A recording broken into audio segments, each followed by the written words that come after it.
8 na ng gabi, pero may araw pa. Mamaya pa lulubog yan. Bandang 9:00. Ganito yung pag summer eh. Ang minsan mga 9:30 bago mag-10. Ito 8, past 8 na ngayon eh. May araw pa, mataas pa. Blue sky pa. Ganda ng weather ngayon. Ayan, simbahan, 2 simbahan.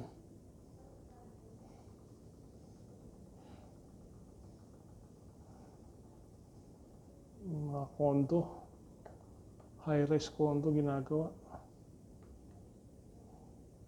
Yan pa sa high-rise condo.